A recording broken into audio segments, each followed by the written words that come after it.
tema que me correspondió revisar, que es el tromboembolismo pulmonar, y venía como principalmente enfocado a lo que es la clasificación y el manejo actual, ¿no? Bueno, en esta hoja de ruta vamos a ver algunas generalidades y lo principal nos vamos a ir a ver la evaluación clínica pre-TEPS, cómo diagnosticamos y estratificamos el riesgo, porque de la estratificación del riesgo va a depender el tratamiento que vamos a hacer según los protocolos actuales y las guías clínicas. Es importante considerar que el tromboembolismo pulmonar se considera la tercera enfermedad cardiovascular más frecuente, que puede ser mortal en fase aguda y que puede conducir a una enfermedad crónica y también a discapacidad, y que también puede ser prevenible. Por eso la importancia de saber identificarlo y manejarlo adecuadamente. En relación a lo epidemiológico, las tasas de incidencia refieren más o menos que van entre 75 a 269 por 100.000 habitantes, pero hay que considerar que esta patología es una patología que va a ser más frecuente en el adulto mayor, que es una patología que tenemos que tener siempre presente, porque nuestros adultos mayores van a tener los factores de riesgo que van a hacer que vaya aumentando la incidencia, y en los mayores de 70 años se consideran más o menos 700 por 100.000 los casos que pueden aparecer, y que este riesgo va aumentando, duplicándose por cada década de vida a partir de los 40 años. Aquí vemos unas tablas de distintos estudios que reflejan que es una patología que también va en ascenso. Va en ascenso, aquí en el primer gráfico, los distintos estudios muestran en todos los países, Estados Unidos, Italia, Australia, España, un ascenso de la presentación, obviamente porque sabemos que las poblaciones se están envejeciendo y estamos teniendo poblaciones con factores de riesgo para presentar la patología. Si bien en azul están la mortalidad en general a causa de la enfermedad, y eso sí se ha visto que ha ido en descenso en relación a los manejos, que cada vez se ha ido estudiando mejor y se selecciona mejor a los pacientes para realizar las distintas terapias. Entonces, cuando estamos frente a un TEP, lo principal es que tenemos que primero sospechar la patología, tenemos que aplicar test que sean válidos, y un tercer punto que es muy importante es evaluar la inestabilidad hemodinámica, porque eso ya nos va a separar en dos grandes grupos a los pacientes y el manejo que debiéramos hacer, que sí en este caso vamos a revisar que el tratamiento que para la inestabilidad hemodinámica es el que está recomendado, no se aplica con la frecuencia que debiera darse.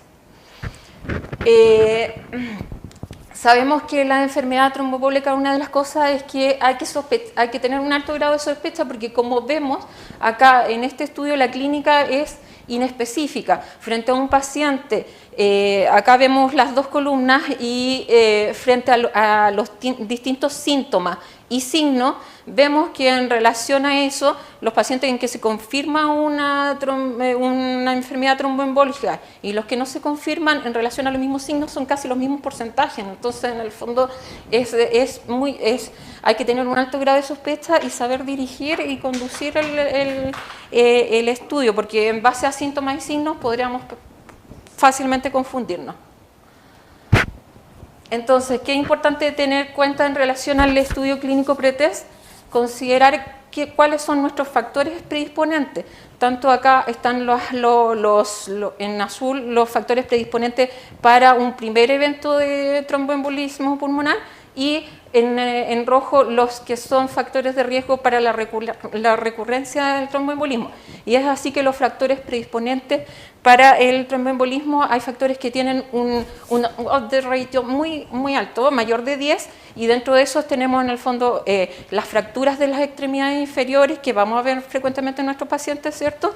La hospitalización por insuficiencia cardíaca o fibrilación auricular dentro de los 3 meses previos, el reemplazo de cadera o rodilla, un trauma importante, el infarto al miocardio en los 3 meses previos, el antecedente de tromboembolia previa y la lesión de médula espinal. Después, dentro de un odds ratio que va de 2 a 9, tenemos los factores de riesgo moderado, y ahí tenemos cirugías artroscópicas de rodilla, enfermedad autoinmune, transfusiones de sangre, vías venosas centrales en los pacientes críticos, ¿cierto? La quimioterapia, la insuficiencia cardíaca congestiva respiratoria, las terapias de reemplazo hormonal, las infecciones, enfermedad inflamatoria intestinal, que también tenemos que tenerlo presente siempre, de anticoagular a estos pacientes que están hospitalizados, y la trombosis venosa superficial. Dentro de los factores de riesgo ya más débiles, con un índice de probabilidad menor de 2, tenemos los reposos en cama mayor a 3 días, la diabetes, la hipertensión, la edad en aumento, la inmovilidad, o sea, obesidad, todo lo que vemos nosotros frecuentemente en nuestros pacientes. Entonces, es importante basarnos en estos antecedentes y en ciertos parámetros clínicos que vamos a ver en la presentación de nuestros pacientes y aplicar scores que están validados. En primer lugar, el score de Wells, ¿cierto?, que nos va a decir si nuestro paciente tiene una probabilidad alta o baja de presentar la enfermedad. Acá es importante que haya una versión simplificada, pero que básicamente tiene los mismos parámetros del score de Wells, pero que en el fondo la suma es más simplificada. Y ahí tenemos que, si un paciente tiene menos de un punto en la versión simplificada, que también está validada, las dos versiones están validadas, vamos a tener una baja probabilidad, y si es mayor de 2 vamos a tener una alta probabilidad. Hay otro score que se está hablando últimamente, que es el score PERC, que es como viene a adicionar para poder con una alta sensibilidad descartar la posibilidad de un tromboembolismo. Se habla de que este score que aparece acá, si en el fondo el paciente cumple con todos los criterios, uno incluso no debiera siquiera hasta no tomar dímero D, pero ya eso, como la disponibilidad del dímero D es alta, en general lo que uno hace es que debiera aplicar el PERC, la regla PERC, más el dímero D, y ahí uno podría tener una muy alta sensibilidad para descartar en el medio, como en los pacientes ambulatorios, en urgencia, que un paciente no tiene un TEP. Y ahí, dentro de estos criterios, en el fondo es que tenga menor de 50 años, que tenga una frecuencia cardíaca menor de 100, que tenga una saturación normal, que no haya hemoptisis, que no use estrógenos o terapias hormonales, que no haya tenido tromboembolismos previos, que no haya tenido cirugía las últimas 4 semanas, ¿ya?, y que no haya un aumento de volumen de extremidad, ¿ya? Y con eso, incluso, como les digo, se plantea no hacer más estudios. Si hay alguno de estos criterios, ya sí o sí hay que tomar el dímero D, y según el dímero D entonces podríamos descartar la enfermedad, ¿cierto? Ya.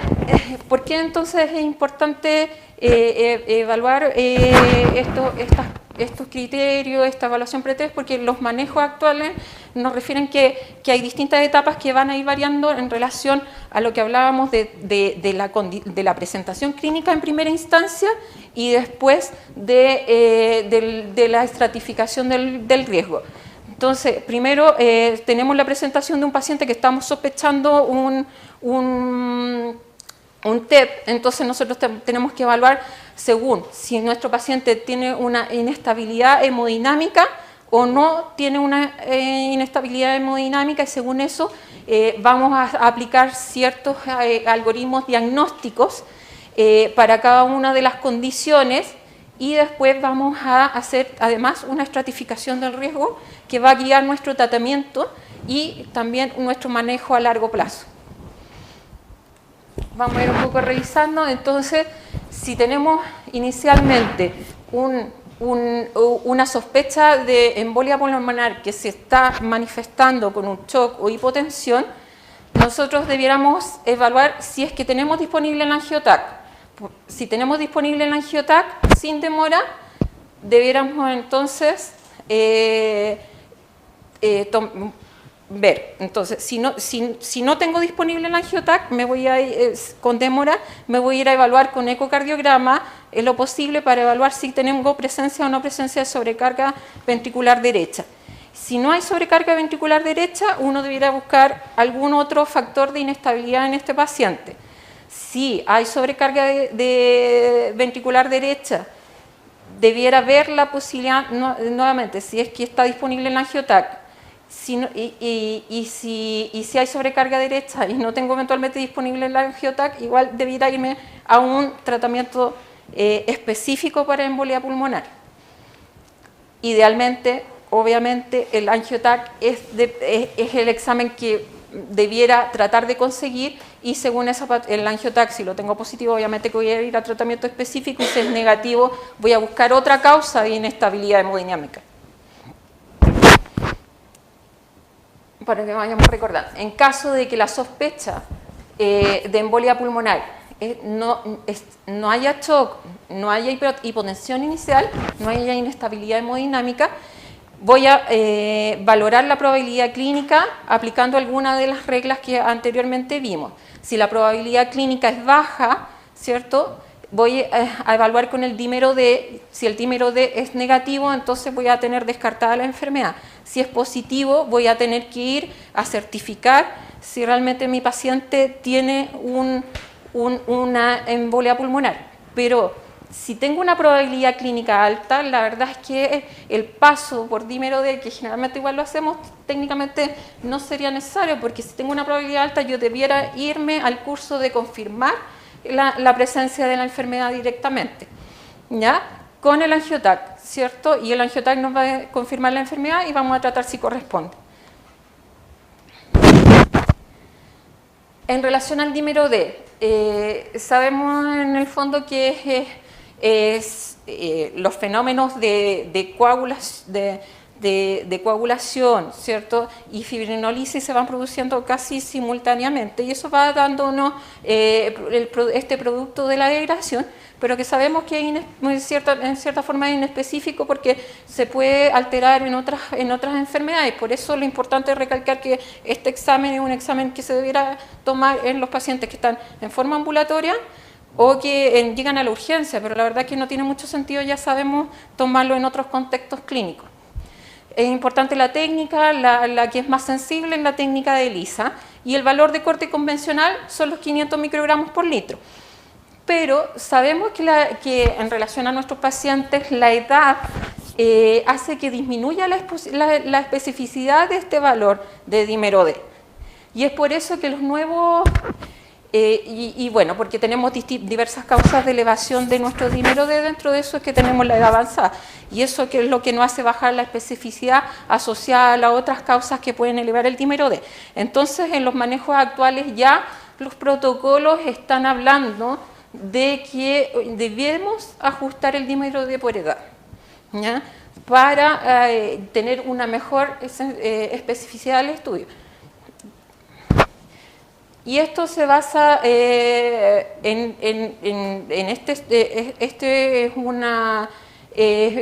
un metaanálisis de distintos estudios en que se evaluó cómo iba alterándose la sensibilidad en relación a la sensibilidad y la especificidad de los pacientes en relación a la edad, y cómo al ajustar el parámetro en base a la edad no se alteraba la sensibilidad, pero sí mejoraba el parámetro de especificidad. Entonces, lo que nos están diciendo ahora es que sí debiéramos aplicar el dímero D ajustado por edad. Y esa es la fórmula, ¿cierto? Edad por 10, en el fondo, en los mayores de 50 años. Bueno, sabemos que el angiotac es el examen por excelencia que nos va a manifestar la enfermedad, y también, aparte de darnos el diagnóstico del angiotac, nos va a permitir también evaluar las sobrecargas por ciertos parámetros que vamos a ver en el angiotac, que pueden evaluarnos la sobrecarga derecha, que principalmente está dado por la relación ventrículo derecho-ventrículo izquierdo, que si esa relación es mayor a 1, en el fondo no está hablando de que hay una sobrecarga a nivel ventricular. Entonces, una vez que ya hemos hecho el diagnóstico en nuestros pacientes, es importante que estratifiquemos el riesgo, porque dependiendo de como decíamos, vamos a guiar la terapia. Entonces, la estratificación del riesgo se va a basar en clínica, exámenes imagenológicos, ecocardiograma, angiotac y biomarcadores. En relación a la clínica, ya veíamos que compromiso hemodinámico ya nos separaba a los de alto riesgo. Y a los otros tenemos que aplicar el SCORPESI, que en el fondo es el índice de severidad de la enfermedad de la embolia pulmonar, ¿ya? Y eso nos va a clasificar a los pacientes. Es un parámetro de la clasificación. Después tenemos el ecocardiograma o la angiotac, que nos van a mostrar los signos de disfunción del ventrículo derecho, que sabemos que son los principales, es uno de los principales factores pronósticos de la enfermedad tromboembólica. Y los biomarcadores que también nos van a hablar de disfunción del ventrículo derecho, porque se van a generar por esta sobrecarga del ventrículo derecho y que van a llevar dentro de un círculo vicioso también a la producción de injuria miocárdica, y eso también va a elevar las troponinas.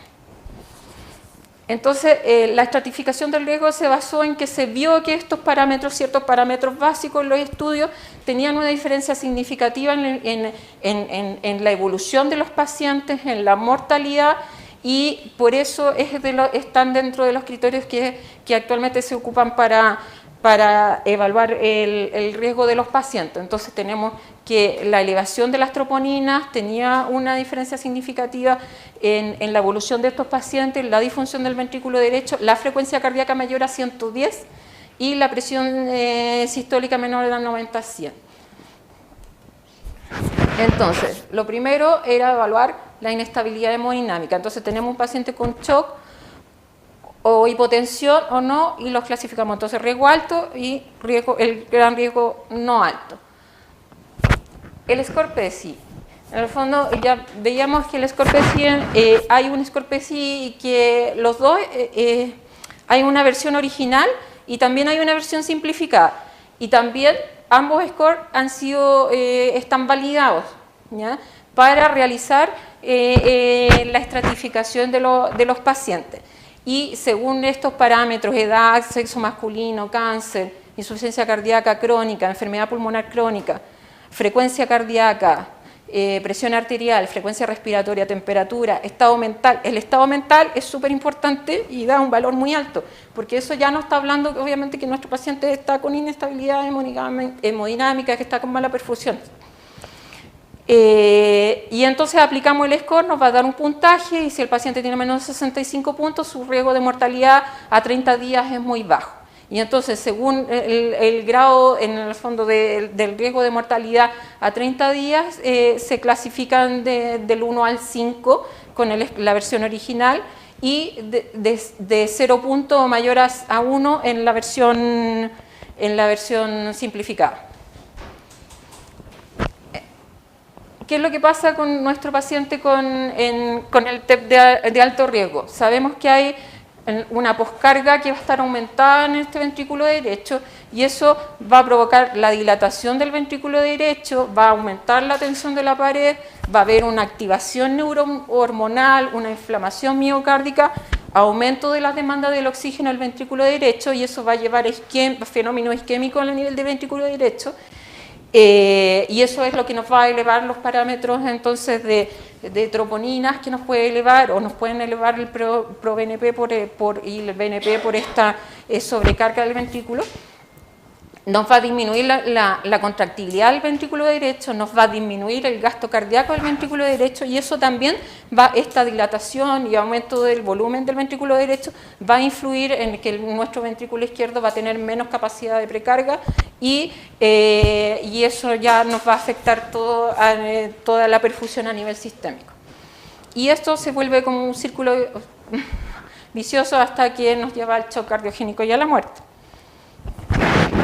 La disfunción aguda del ventrículo derecho, como ya les había mencionado, es uno de los principales outcomes que se ha visto en relación a la mortalidad intrahospitalaria y a los 30 días, y por los fenómenos que ya hablamos. Y acá en la imagen, para que podamos ver en el angiotac, acá vemos que es como es la imagen de la relación BD, BI, mayor a 1, ¿cierto? Vemos que el ventrículo derecho está más grande que el ventrículo izquierdo. El ecocardiograma es el otro examen que nos permite, en el fondo, evaluar la disfunción del ventrículo derecho, en el cual se puede observar la dilatación del ventrículo derecho. Podemos ver este aumento del diámetro del ventrículo derecho en relación al ventrículo izquierdo. Se va a ver hipoquinesia de la pared libre, que es el signo de McConnell que se conoce. Bueno, son todos signos ecocardiográficos que va a tener que hacer un médico que esté capacitado para realizarlo. Y ahí tenemos el problema de la ecografía, que sabemos que es operador dependiente. El aumento de la velocidad de regurgitación tricupsidia y la disminución en el TAPSE, que es los parámetros que se van a buscar en relación a evaluación de esto. Entonces, sabemos que la disfunción del ventrículo derecho es un predictor independiente de outcome adverso y el problema es que es más heterogéneo y difícil de estandarizar como parámetro. El angiotac, como ya lo vimos, relación BD-BI mayor a 1, signo de sobrecarga ventrículo derecho. Y los biomarcadores, entonces tenemos marcadores de disfunción del ventrículo derecho, que va a estar reflejada principalmente en BNP, y los marcadores de la injuria. Los marcadores de la injuria son los que tienen mayor valor pronóstico, porque se ha visto que aumentan en 5 a 6 veces la probabilidad de descompensación hemodinámica o muerte la presencia de la elevación de este marcador. Y aquí vemos entonces un resumen de cómo tenemos estratificado a los pacientes, que vamos a tener en el fondo el paciente con un alto riesgo de mortalidad, que el paciente que va a estar con shock, que tiene un PSI score 3 a 5, que tiene signos de disfunción en la imagen y que tiene alteraciones de los biomarcadores en el laboratorio. En el intermedio vamos a diferenciar entonces el intermedio bajo y el intermedio alto. Y eso va a estar dado porque van a tener una alteración del índice de PSI alto, pero en el intermedio bajo va a tener uno solamente de los otros marcadores, ya sea en el fondo los signos en imágenes o laboratorio. El de intermedio alto va a tener ambos parámetros, imagen y va a tener laboratorio alterado. Y en el bajo riesgo entonces tenemos que no va a haber shock, no va a haber en el fondo el score PSI score va a estar bajo, menor a 1, ¿cierto? Y en general no vamos a ver presencia de alteraciones imagenológicas o biomarcadores de gravedad en el laboratorio.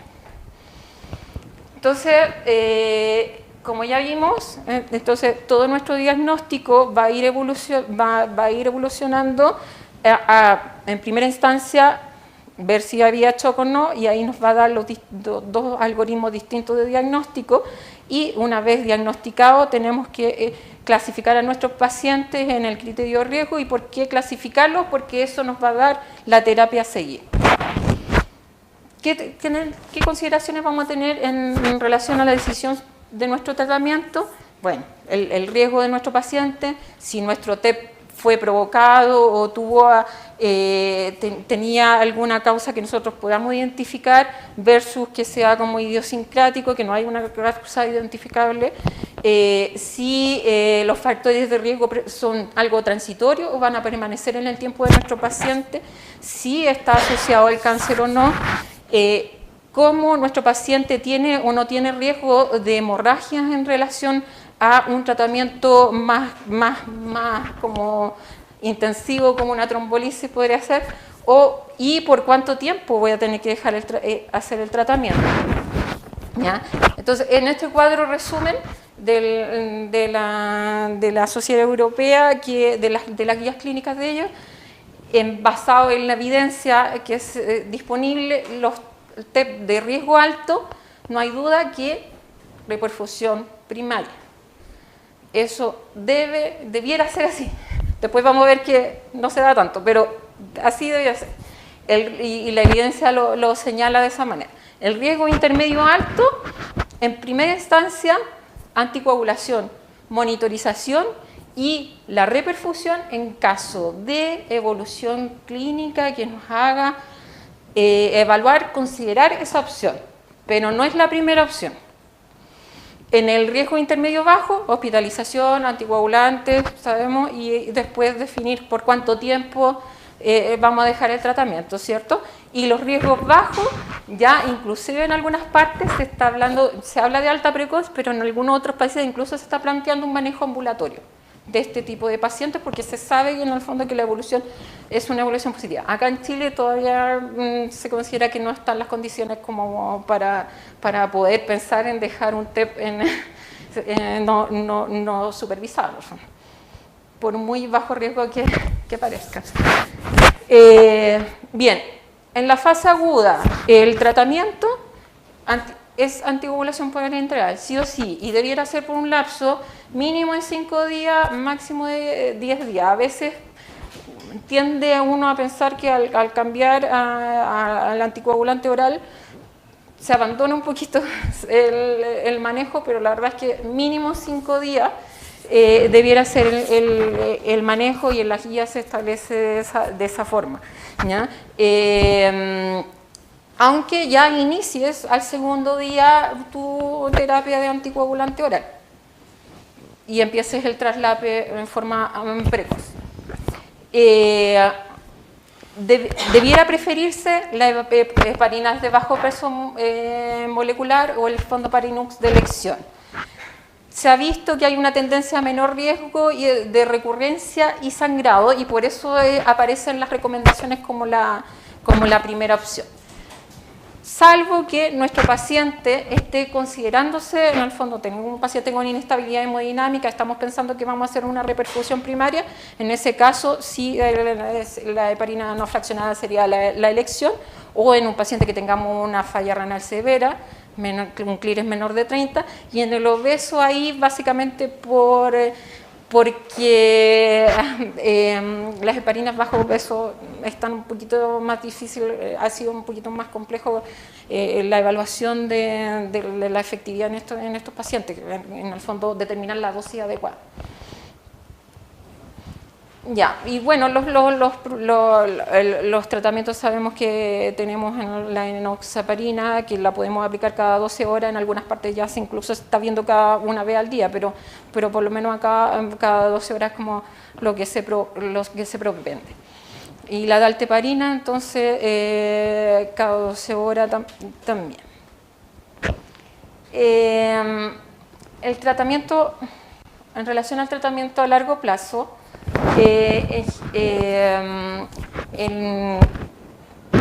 los nuevos anticoagulantes son la recomendación inicial. Se ha visto que en los estudios estudios de no inferioridad han demostrado que efectivamente estos tratamientos no son inferiores a los antagonistas de la vitamina K y tienen un mejor perfil de seguridad, y todos sabemos por qué, porque en el fondo la fácil administración, evitar el seguimiento, ¿cierto? Salvo en los pacientes con cáncer, en que la recomendación es el uso de las heparinas de bajo peso molecular. Aquí vemos las vías de acción para recordar más o menos dónde actúan nuestros anticoagulantes orales, los que actúan la warfarina, neosintrón, que en general ya nosotros todavía es como que lo que más se usa, pero un factor netamente económico porque sabemos que es lo que menos debiera usarse. Los inhibidores del factor 10A y dentro de eso el rivaroxaban y apixaban, y ya los inhibidores de la trombina del dabigatran. Y acá vemos que cada uno de estos fármacos ha demostrado en estudios de buena calidad que no han sido inferiores al uso de los antivitamina K. Tenemos el estudio Einstein para el rivaroxaban, el dabigatran, el recover, ¿ya? Y con en gran cantidad de pacientes, el Einstein 4.800 pacientes, han ido demostrando que no son inferiores al otro tratamiento y que tendrían básicamente un mejor perfil, una tendencia al hacerse un metaanálisis de los distintos estudios que validaron cada uno de los NACO en el fondo en relación a que no eran inferiores. Al hacer un metaanálisis se ve que en relación a recurrencia y muerte habría una tendencia mejor a los NACO en relación a los antivitamina K. Y también en relación que tendrían un mejor perfil de seguridad y aquí más claramente a favor de menos riesgo de sangrado en el caso de los nuevos anticoagulantes. Pero nuestros pacientes no son todos iguales y también es importante cuando vamos a hacer la terapia establecer su riesgo de sangrado para determinar si un paciente, por cuánto tiempo le vamos a dejar el tratamiento o no. Y entonces los factores hay distintos scores de sangrado, pero lo recomiendan en el CHES, en que se evalúan factores de riesgo, edad, sangrados previos, cáncer metastásico, falla renal, falla hepática, trombocitopenia, diabetes, anemia, y según eso, si no hay factores de riesgo, en el fondo el riesgo es bajo, si hay presencia de un factor ya aumenta el riesgo y sería un alto riesgo si hay dos más de estos factores. Y eso también tenemos que analizarlo cuando estemos frente a nuestro paciente. Y entonces ahí vamos a ver cuánto tiempo es conveniente anticoagular a nuestro paciente. Y las guías clínicas nos recomiendan que si tenemos una embolia pulmonar provocada, el periodo sea corto, 3 meses. Especialmente si hay un alto riesgo de sangrado. No habría justificación para prolongarlo más. Si hay un primer episodio de enfermedad tromboembólica no provocada, al menos 3 meses. Y luego evaluar si el riesgo-beneficio de extender la terapia no vale, en el fondo es adecuado prolongar más tiempo. Si hay un riesgo de hemorragia bajo o moderado, podría extenderse la terapia, pero si el riesgo de hemorragia es alto, ya debiera quedar 3 meses y no prolongar más la terapia. Si hay un segundo episodio de TEP no provocado y el riesgo de hemorragia es bajo, extenderlo. Si el riesgo de hemorragia es moderado, también extenderlo, pero con un poquito menos de calidad de evidencia. Y si el riesgo de hemorragia es alto, 3 meses. 3 meses y no más. Y en el caso de una presencia de un cáncer activo, si el riesgo es bajo o moderado, extender la terapia en forma indefinida. Si es riesgo alto, extender igual en forma indefinida, pero con menos de calidad de evidencia. Entonces ahí entramos ya más al caso a caso de nuestro paciente. Y para terminar, la trombolisis, bueno, ¿cuándo realizar trombolisis? Primero que no haya una contraindicación para realizar esta terapia.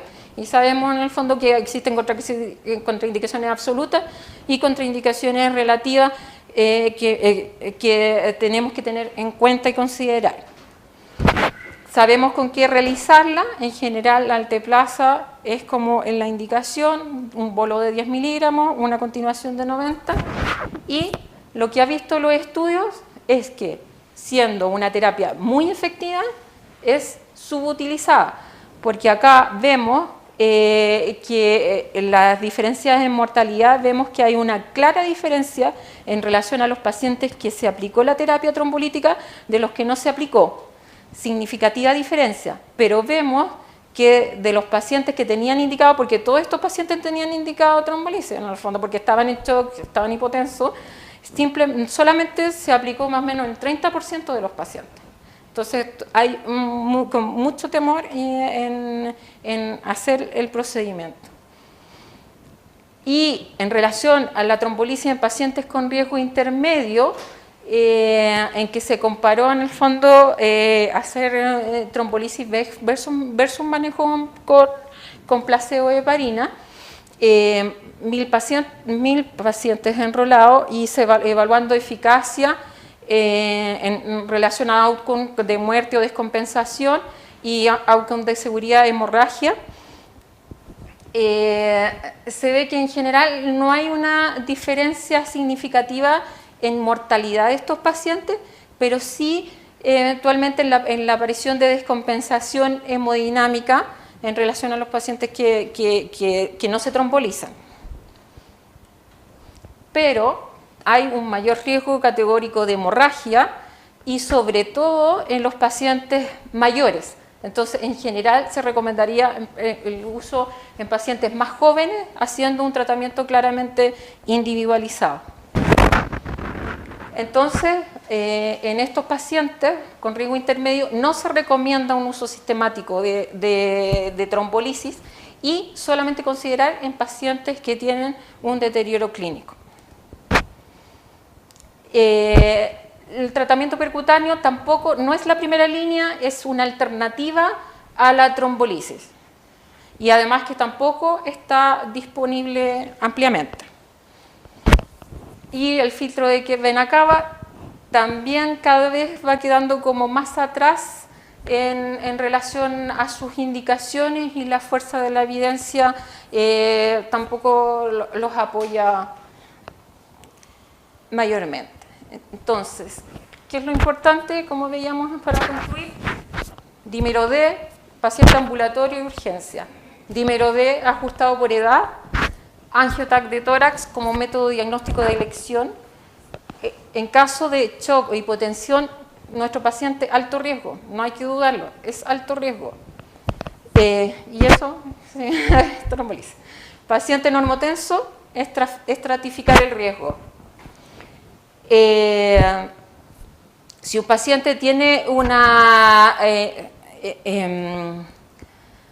tiene en el fondo un compromiso hemodinámico, la trombolisis es el manejo en el paciente de alto riesgo. Si no hay compromiso, heparina bajo peso molecular de elección.